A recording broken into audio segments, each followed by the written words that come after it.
Hi, this is Dark Shades, and this video is about what questions to ask, whether it's a first date or a second date or you're online dating.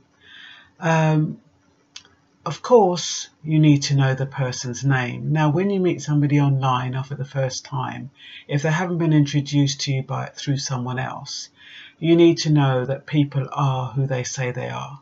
There's so many people scamming, doing all kinds of things, and it's not as straightforward as it used to be. And I'm not trying to frighten you about online dating, but it's just about taking precautions.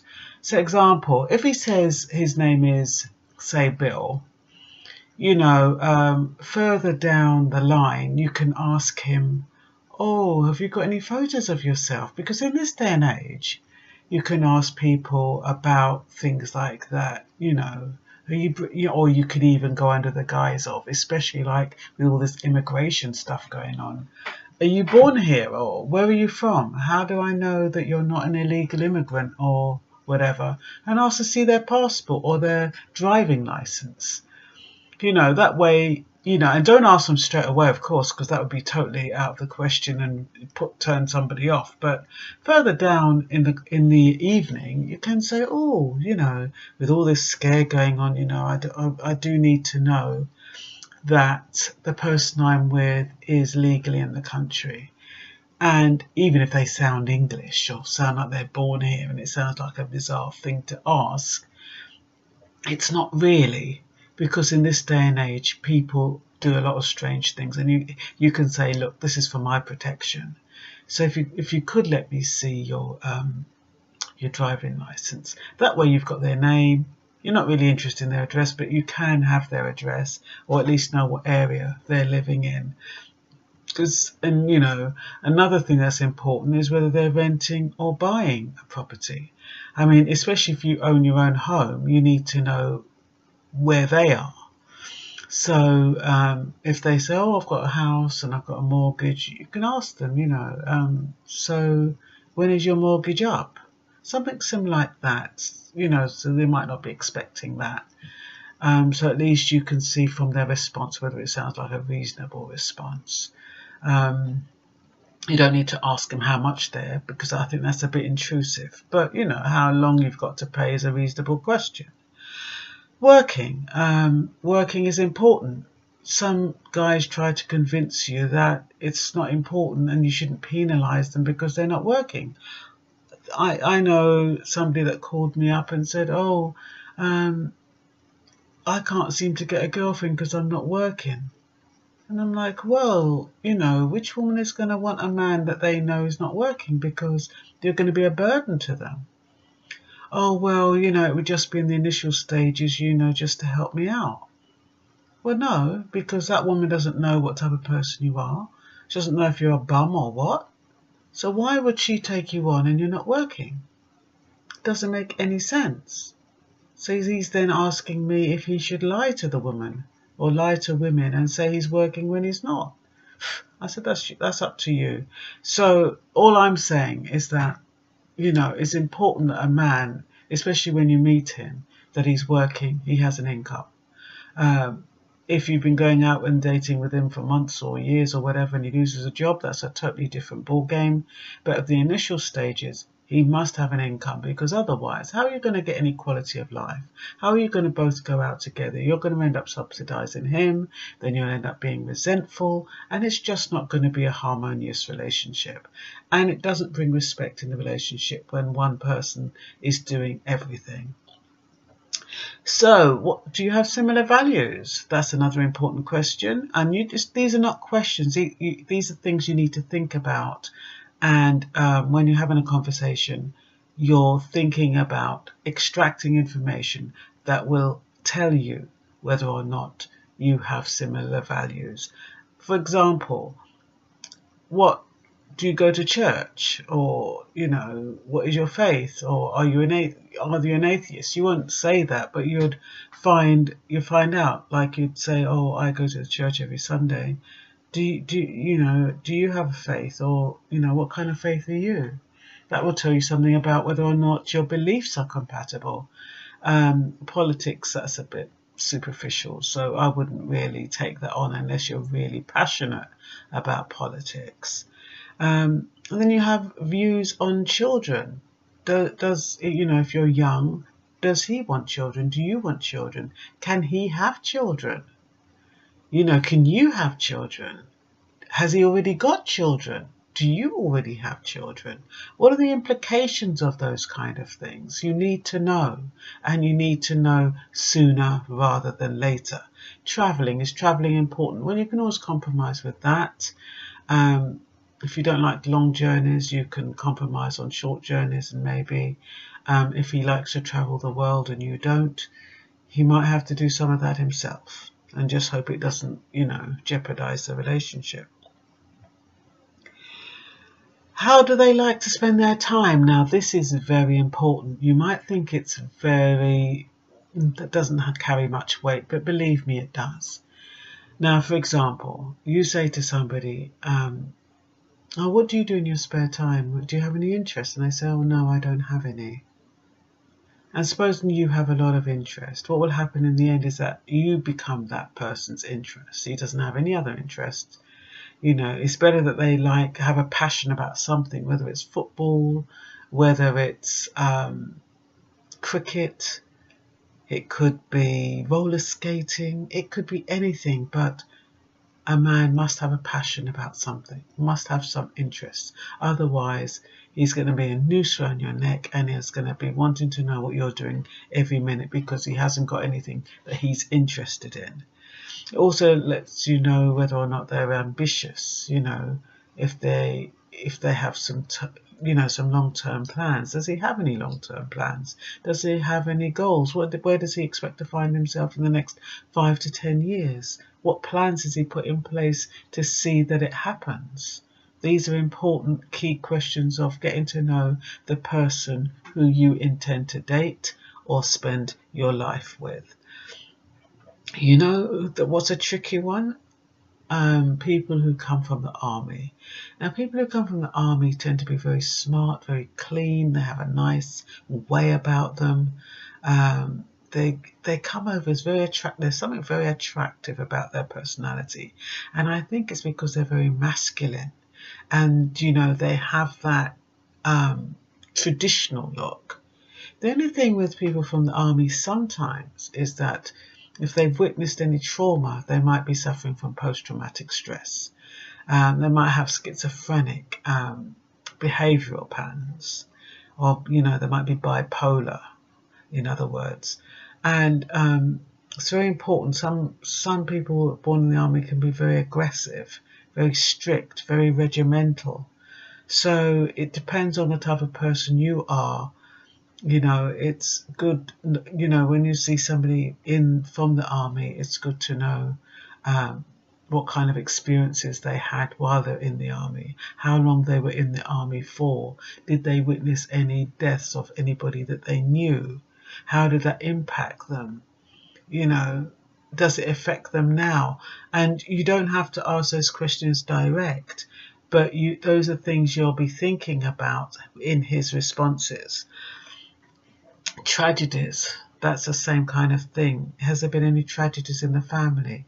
Are his parents alive? When did they die? Did they die recently? What did they die of? Getting an idea of what their parents died of can tell you whether or not there's anything that could be genetic, cancer, whatever it is, diabetes. You're not writing them off, it's just making you aware. Did they break up recently? How long ago were they with somebody?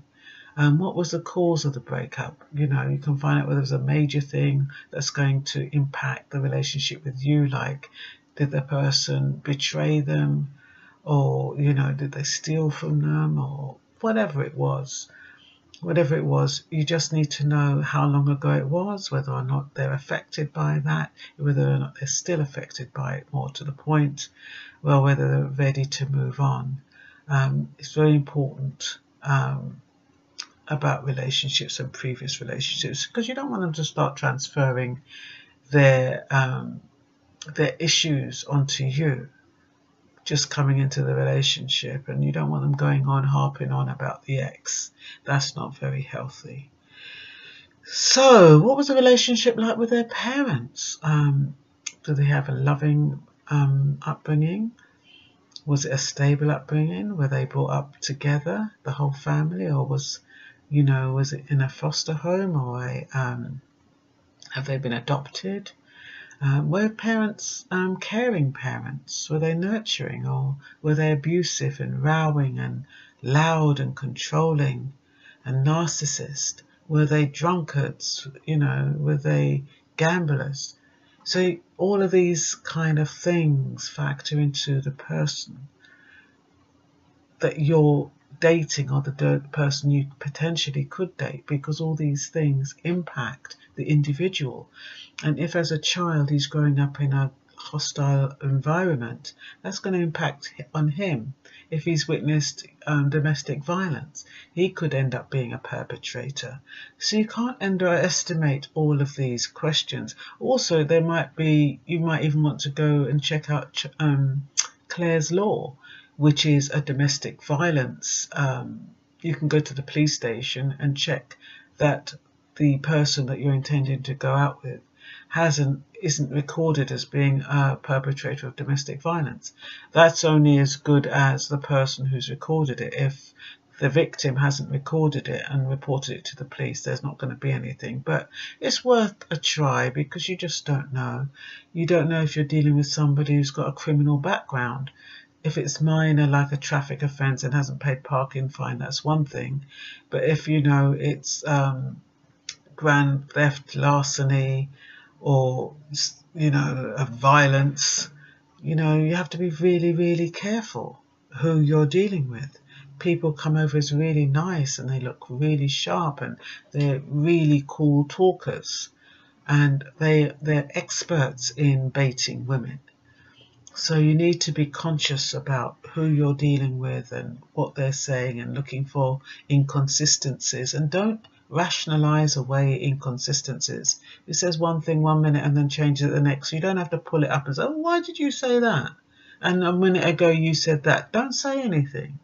Just observe and listen, and decide whether or not you want to make your exit in the next 5 minutes or in the next 10 days. But you just make sure you're monitoring and listening and watching and observing. Watch the body language as well. That tells you a lot. Are they looking you straight in the eye? Do they look a bit shifty? Are they wearing dark glasses like me so you can't see their eyes? Yeah, all of those things, it matters. And you might even say, ooh, who are you to tell me this and that, and I can't see your eyes? But for me, it doesn't really matter. This is just a gimmick, and I can always take off my eyes. Look, they're right there, so they're harmless. Anyway, but it is important when you're dealing with new people that you do see their face, you do watch their body language, and you know who you're dealing with. The home environment, like I said, was it free of alcohol, free of abuse, free of drugs, or was it riddled with those kind of things? Was it tidy? Did you get a sense of, did he say, oh, he couldn't find his stuff, he was tripping over stuff? Did he have his own room, or was he sharing? That might make a difference. Also, how privileged was he? Did they have to skimp? Because people who had to skimp when they're young, they tend to want a lot as they get older. So, those little things are kind of incidental, but, it's just getting a background of the person. Is he making any sexual innuendos when he's talking? These little soft little cracks like, boy, you look sexy. Oh, I love that dress. It looks really sexy. Oh, I love your lips. They look so juicy. You don't want to hear that. In initial stages, you don't want to hear that. Once you've seen somebody and you're dating them quite a while and blah, blah, blah, and those kind of things are acceptable, but not in the initial stages. You don't want to hear nothing like that. And if that's coming over, you have to think twice about whether or not you want to, if this is somebody you want to see again.